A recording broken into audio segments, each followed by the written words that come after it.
So, we would like to graph the parametric function given by x of t is 3 cosine t and y of t is 4 sine t.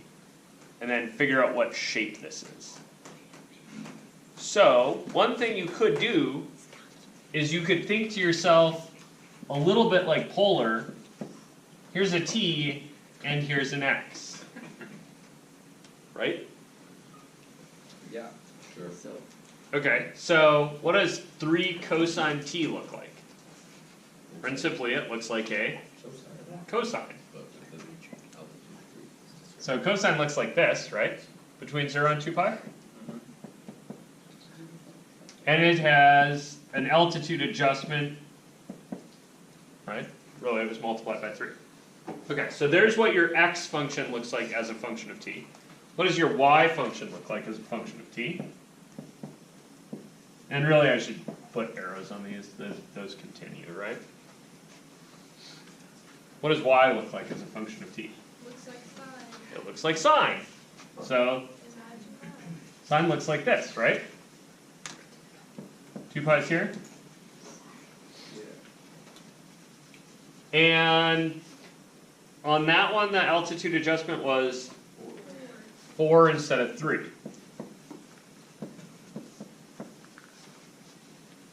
Okay, so in order to graph this, I think one way I could do it is just the exact same like polar approach I did.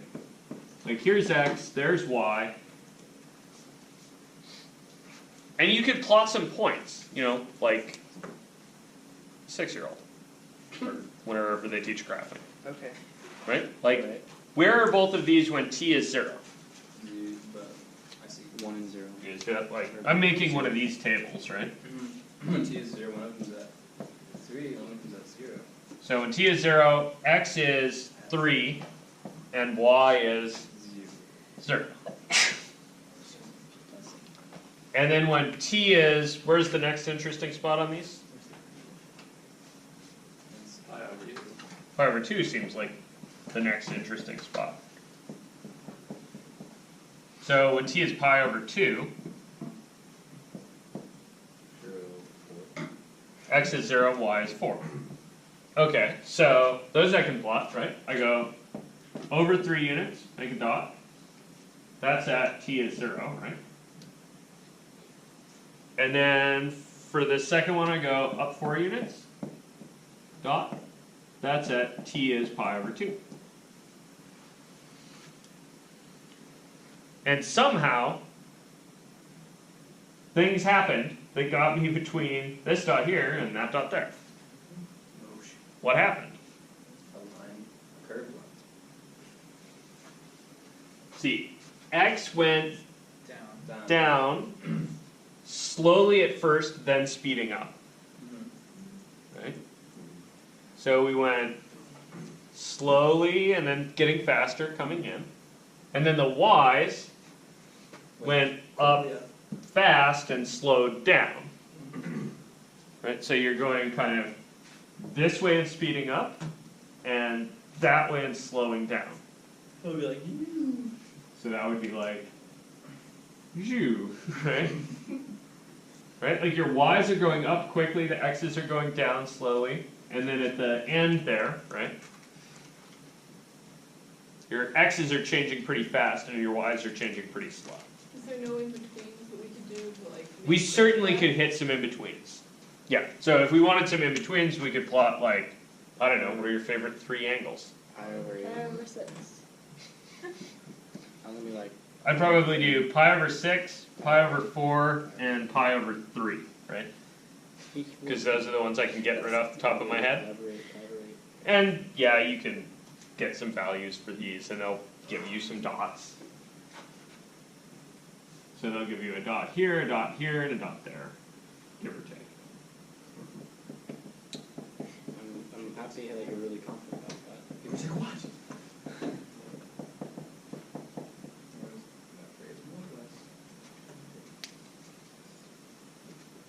That's cool. Yeah. Why am I fairly confident those correspond to the angles? Pi over 6, pi over 4, and pi over 3? Because if you drew a line from the origin to them, then it would be about that angle. I have no idea. Good. It's not really an evidence. The reason I'm pretty confident they correspond to those angles, right, is that this thing goes through a cycle between 0 and 2 pi, right? The x's do. And the y's also go through a cycle between 0 and 2 pi. So that's not just t is 0 here.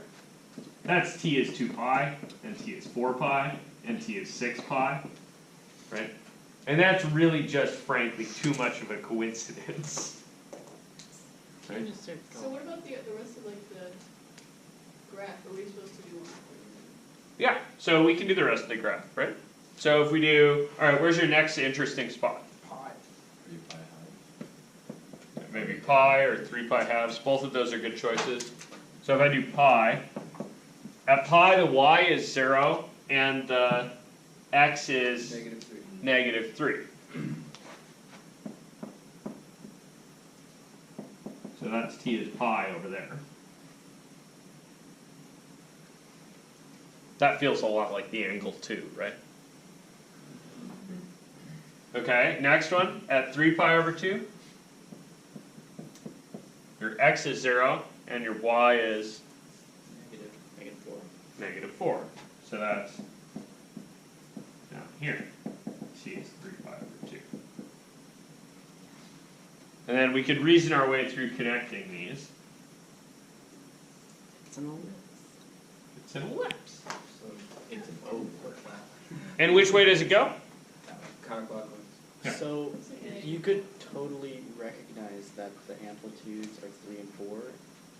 Yeah, so another option is you could be like, dude, this thing and this thing and that thing kind of like, I'm feeling circle-y here, right?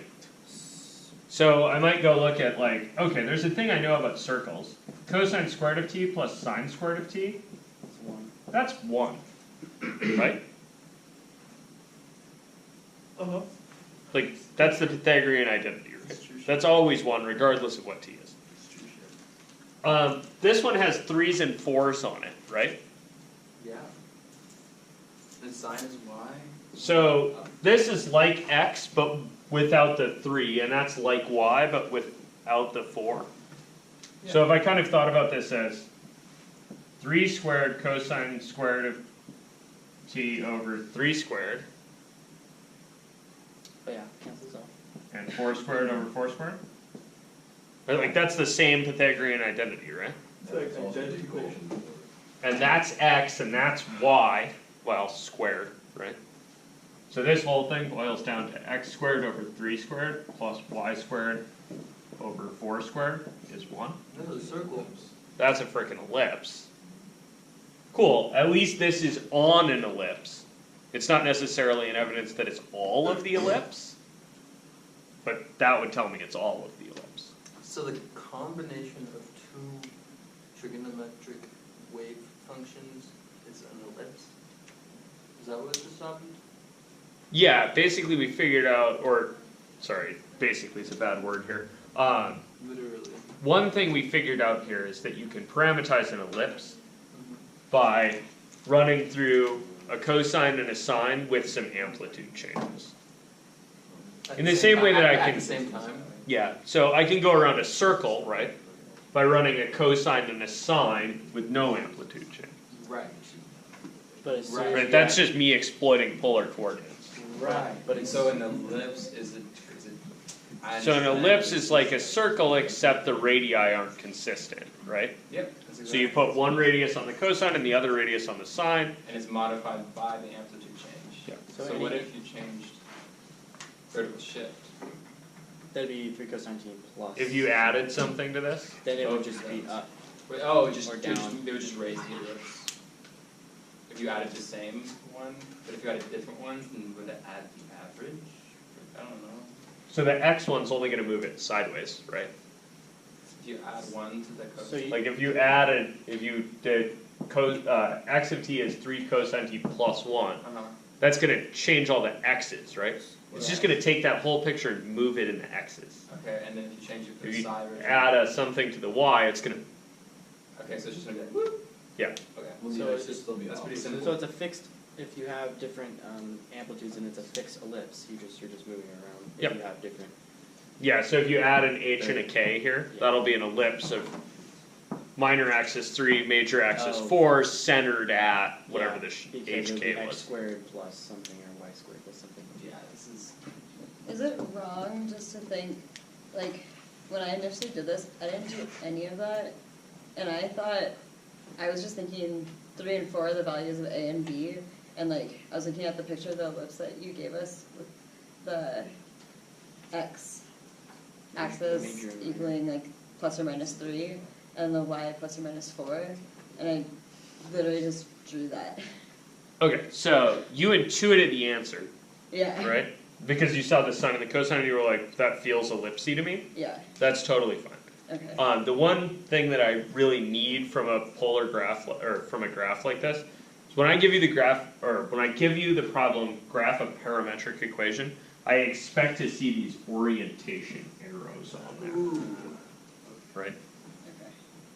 Because a parametric graph and a graph are different. The parametric one comes with an order in which things happen, and that's kind of important, right? Like the difference between going in this and going in minus this is whether you're orbiting clockwise or orbiting counterclockwise, There right? was a question in the homework that I didn't quite understand. It's like, how could you make it go clockwise? So what would you have to? Like, Yeah, so if you wanted to make it go the other way, Just add Right. a minus sign?